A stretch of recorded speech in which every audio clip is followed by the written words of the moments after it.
Olá, pessoal. Estamos iniciando, então, essa que é uma aula de revisão de assuntos de ensino fundamental. Nós vamos trabalhar aqui os conceitos de potenciação e radiciação, que são assuntos que vocês já trabalharam no ensino fundamental, já viram esses dois tópicos, mas eles serão extremamente importantes em assuntos agora do ensino médio, como funções exponenciais, na sequência o estudo dos logaritmos. E você também pode estar assistindo esse vídeo para revisar esse assunto, porque em outras unidades da disciplina de matemática você pode encontrar necessidade de usar as propriedades de potência. Por exemplo, lá no módulo 6, quando a gente estuda na matemática 6 os binômios de Newton, a gente usa muito as propriedades de potência, tá ok? Então, faça bom proveito dessa revisão aí, espero que ela ajude você a lembrar desses assuntos, porque eles serão extremamente importantes. Então, iniciando com a definição de potência, né? Antes da gente estudar uma função exponencial e trabalhar efetivamente com as potências que vão ali surgir, vamos fazer algumas definições básicas sobre potências, sobre radicais e as propriedades entre eles. Vamos iniciar com essa definição simples, tá? Definição de uma potência A elevado a n. O A é chamado de base da potência, enquanto que o n é chamado de expoente da potência, ok? Quando a gente trabalhar com esse expoente sendo um número natural não nulo, nós temos que a potência a elevado a n representa uma sequência de multiplicações da base a, e o expoente n é o número de fatores da base a. Então, a elevado a 1 é o próprio a elevado ao quadrado é ele vezes ele mesmo, a elevado ao cubo é a vezes a elevado à quarta é a vezes a vezes a vezes a elevado a n vai ser, então, essa multiplicação de n fatores a por eles mesmos, ok? Por definição, quando esse expoente for zero, e aí foge a essa regra que a gente mostrou aqui, temos que a elevado a zero igual a 1. Gente, isso só vale se a base a for diferente de zero, ok? Zero elevado a zero é o que a gente chama de indeterminação. É uma indeterminação. Não tem um valor determinado para essa potência zero elevado a zero, tá bom? Então não vai aparecer para a gente, só para a gente saber que uma base diferente de zero elevado a zero, por definição, vai ser igual a 1, beleza? Alguns exemplos só para a gente ilustrar isso que a gente viu. Então, 1/4 elevado ao cubo, né? A base 1/4, o expoente 3. Então, a base 1/4 vai aparecer 3 vezes. 1/4 vezes 1/4 vezes 1/4. Multiplicação de fração, você multiplica de cima com de cima, de baixo com de baixo. Então, 1 vezes 1 vezes 1 dá 1, 4 vezes 4 vezes 4, 64. Só isso, ok? Menos 5 elevado à quarta, agora a base é negativa, menos 5, expoente 4. Então, o menos 5 vai aparecer 4 vezes nessa multiplicação. Nota que, nesse momento, você vai ter aqui o menos 5 entre parênteses por conta do sinal. E você vai ter que fazer jogo de sinal, certo? Então, menos com menos dá mais, menos com menos dá mais, então vai ficar um positivo com um positivo, mais vezes mais, o resultado vai ser positivo. 5 vezes 5 vezes 5 vezes 5, 625, ok? Agora, raiz quadrada de 7 elevado a 1. Elevado a 1 é a própria base, então raiz quadrada de 7 elevado a 1 é ele mesmo, raiz quadrada de 7. A base menos 1 é uma base interessante, é uma base curiosa, tá? A base menos 1 elevado ao cubo vai ser, então, 3 vezes essa base ali aparecendo. Menos 1 vezes menos 1 vezes menos 1. A multiplicação pelo fator 1, ela não altera o valor numérico, o valor absoluto do número. Multiplicar por menos 1 altera o sinal. Então, quando eu faço menos 1 vezes menos 1, isso fica positivo. Só que tem mais um negativo, mais com menos vai dar negativo menos 1, ok? E aqui um quinto e último exemplo, menos raiz quadrada, desculpa, acho que tem mais um exemplo ainda, tá? Menos raiz quadrada de 3 sobre 2 elevado à quarta potência. Então, 4 fatores dessa base, novamente 4 fatores negativos. Menos com menos dá mais, menos com menos dá mais com mais vai ficar positivo. Raiz quadrada de 3 vezes raiz quadrada de 3 dá 3. Então, 3 vezes 3 vai dar 9 e 2 vezes 2 vezes 2 vezes 2, 16. Ok? Aí, agora sim, o último exemplo, menos 19 elevado a zero, se a base não é zero e o expoente é zero, isso por convenção é igual a 1.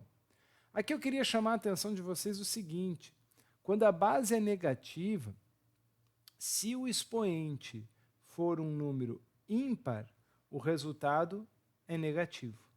Agora, quando a base é negativa e o expoente é um número par, o resultado é positivo.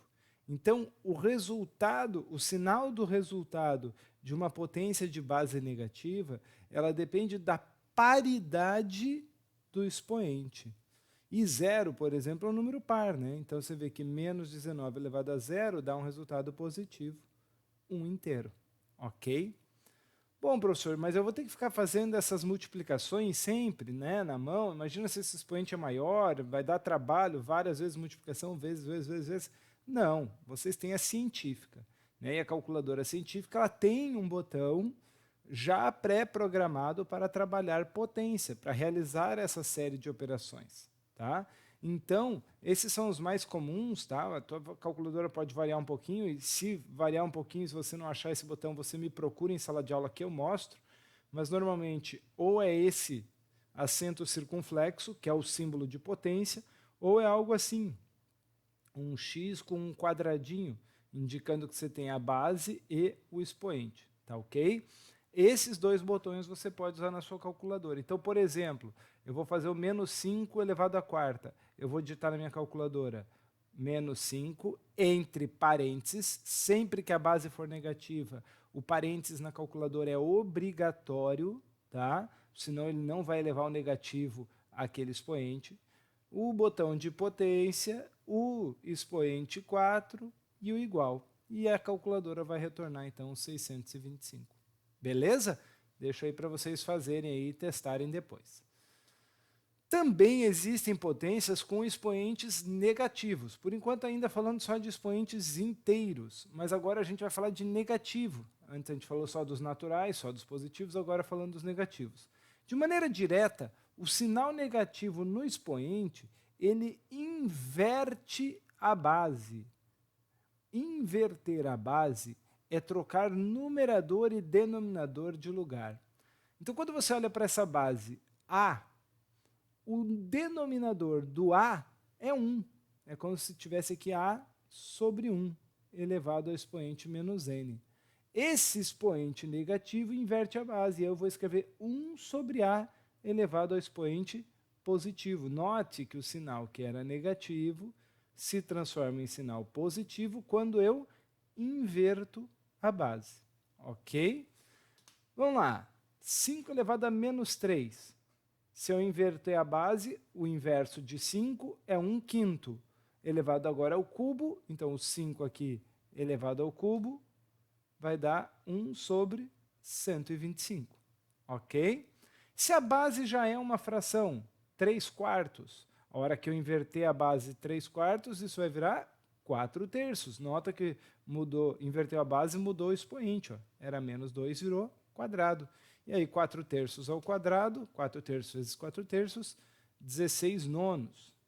Raiz quadrada de 7 à quarta potência. Inverte a base raiz quadrada de 7, então vai ficar 1 sobre raiz quadrada de 7, elevado à quarta potência. O expoente menos 4 virou 4. Raiz quadrada de 7 elevado à quarta potência, você pode jogar isso na calculadora científica, vai chegar em 49, 1 sobre 49. E menos 2 elevado a menos 5. O menos 2 é a base, o inverso de menos 2 é 1 sobre menos 2. O sinal não muda. Então, você continua com menos 2 negativo, e o que muda é o sinal do expoente, de menos 5 passa para mais 5. Menos 2 elevado à quinta é menos 32. Lembra que a base negativa expoente ímpar continua negativo. E aí, se eu tenho uma fração cujo denominador é negativo, mais com menos, fica menos 1/32. Então, uma observação muito importante é essa. O sinal do expoente não interfere no sinal da base. O que pode interferir no sinal da base é a paridade do expoente, ok? A paridade do expoente interfere no sinal da base. O sinal do expoente não interfere no sinal da base. Beleza? Bem tranquilo, bem simples isso daqui, ok? Radiciação. A operação de radiciação é a operação inversa da potenciação. E as duas se relacionam, né, pela própria definição delas mesmo. Então, qual é a definição de um radical raiz enésima de A? A gente lê assim, ó, raiz enésima de A. O A é chamado de radicando, e inicialmente nós vamos trabalhar apenas com esse radicando maior ou igual a zero, tá bom? O N é chamado de índice do radical, e também vamos trabalhar por enquanto só com índices naturais, tá? Eu colocaria até aqui naturais não nulos, ou N maior ou igual a 2, talvez, né? Porque não faz muito sentido trabalhar com uma raiz de índice 1, não tem raiz, tá? De forma direta, a gente pode dizer o quê? Que a raiz enésima de A é igual a B se e somente se o A, o radicando, for igual ao B, o resultado, elevado ao expoente n, que é o mesmo valor do índice da raiz. Tá ok? E isso, lógico, trabalhando aqui para B maior ou igual a zero também por enquanto. Então, alguns exemplos que a gente tem, né? Raiz quadrada de 16 é igual a 4, por quê? Porque 4 ao quadrado é igual a 16. Raiz cúbica de 27 é igual a 3, por quê? Porque 3 ao cubo é igual a 27. Raiz quarta de 0 é igual a 0. Por quê? Porque 0 elevado à quarta é igual a 0. Raiz décima de 1024 é igual a 2. Por quê? Porque 2 a décima é igual a 1024. Ok? Nossa, mas eu vou ter que ficar lembrando de todas essas potências, vou ficar testando potência? Não. A gente também vai poder utilizar a calculadora científica.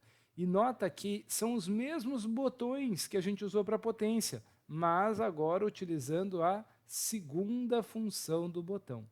Nesses casos de segunda função, normalmente a gente vai digitar primeiro o índice da raiz, tá ok?